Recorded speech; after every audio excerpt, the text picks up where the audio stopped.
Now, if I brought a pig into this room now, say a live pig, and I said to you, kill this animal using what you were biologically given, because all natural animal eaters in the wild kill the prey that they eat using what they were biologically given, which is their claws and their canines. So if I said to you, kill this pig using what you were biologically given, how many of you think you'd be able to do that?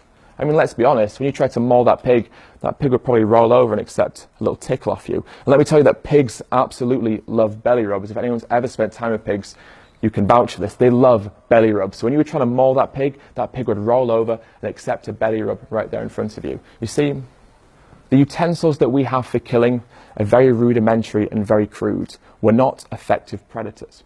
But let's say, for the sake of argument, that you do kill that pig. And now in front of you is not only a dead pig, but that pig carcass is now open. You've effectively butchered the pig, and in front of you lays the open carcass of that once living pig.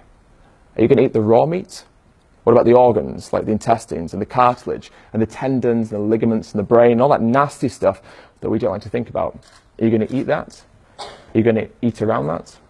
What always strikes me as strange is that when people see these parts of animals, they say that it puts them off their food. When people see graphic content like this, they often say to me, I don't want to see that, it'll put me off my food. Why?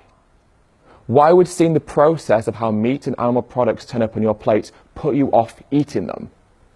If you were naturally meant to eat animals, not only would you be able to watch them being killed, you'd be able to kill them yourself. Yet so many of us feel the opposite of hunger when we see animals being killed. We feel repulsed, we feel angry, we feel sad, we feel frustrated. We don't understand why they're suffering so much. If we were natural animal eaters, this wouldn't faze us at all. Yet that's one of the most common things that people say to me. I don't want to watch the documentary because it'll put me off my food. Why is this? Say I bring a cow into this room now, and I present you all with a freshly sharpened knife. And I say, who of you will cut the throat of this cow? Would any of you volunteer to do so? Say instead of a cow, it's now a 6-month-old lamb that I bring into this room. And I say, who of you will decapitate this lamb, cut their leg off, and have a lamb shank? Would any of you do so? More importantly, let's say someone did volunteer to do so. How many of you would object? How many of you would oppose that person killing the animal, stop them, or at the very least turn away, walk out and pretend it's not going to happen? Say you're walking down the road and you see someone beating and abusing a dog. Do you step in? Do you intervene? Do you try and stop them, or at the very least, do you call the police? Now, say instead of a dog, it's a pig that's been abused, killed, and beaten in front of you. Do you still object? Do you still intervene? Do you still try and save that pig's life? At the very least, do you still call the police? Now, say that pig that's been abused in front of you is now being abused behind a wall where you can no longer see them. Does that now make it moral? Is the killing moral if it's out of sight and out of mind? Or is unnecessary killing always morally reprehensible? How many of us would oppose seeing an animal being killed in front of us, but go home and eat fried pig flesh, fried cow flesh, or a lamb leg? For almost 21 years of my life, I consumed meat, dairy, and egg products. It's not just that I consumed them, I loved them, right? I loved how they tasted. I'd have them every single day of my life. I went into my local KFC so often that the people who worked there knew me by my name and knew what my favorite order was.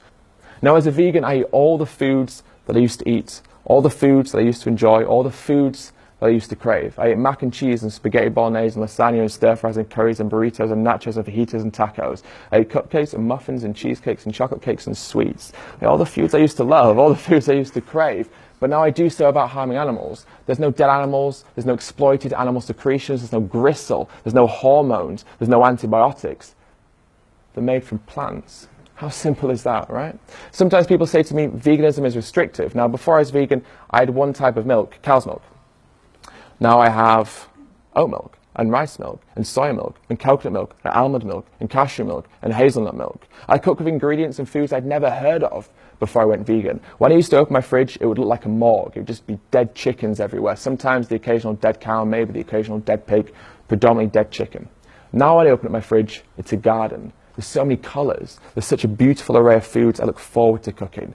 Going vegan encouraged me to reinvent the ways that I cooked. Cook with ingredients I'd never heard of. And because of that, I enjoy my food so much more than I ever did, because it allowed me to reinvent my culinary experience and explore flavours I'd never considered as being something that I should eat.